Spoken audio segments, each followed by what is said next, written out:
crede-mă, chiar e picant. Nu e doar cu numele. Hai să vedem cum e. Salut! Eu sunt Marian. Bine ai venit pe Spice Up.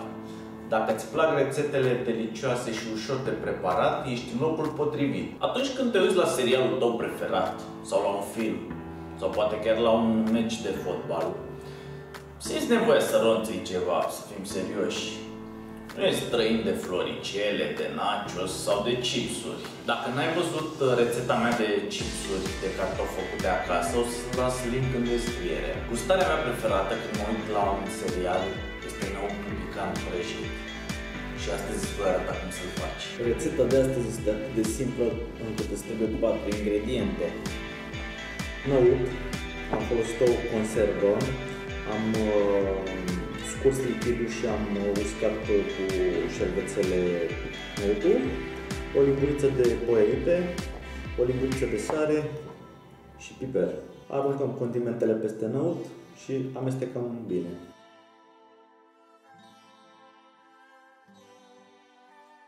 E gata, e timpul să-l prăjim.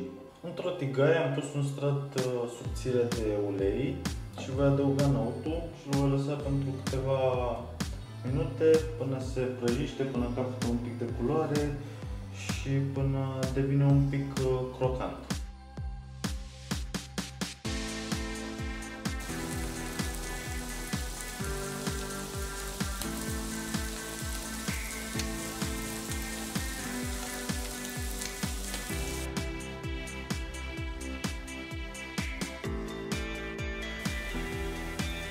Au trecut cam 3 minute și deja năutul a prins culoare. Eu l-am gustat și e gata. E timpul să prend focul. Uite cum arată la final rețeta mea de năut prăjit. Picant. Crede-mă, chiar e picant. Nu e doar cu numele. Hai să vedem cum e. Wow. E picant. E bun. Îmi place.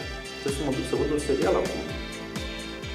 Nu știu, mie mi se pare rețeta perfectă de ronțăit. Se face super repede.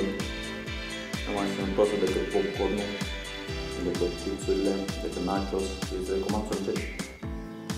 Dacă ți-a plăcut, dă un like, abonează-te, activează clopoțelul ca să primești notificări de fiecare dată când postez o nouă rețetă. Crede-mă, o să-ți placă.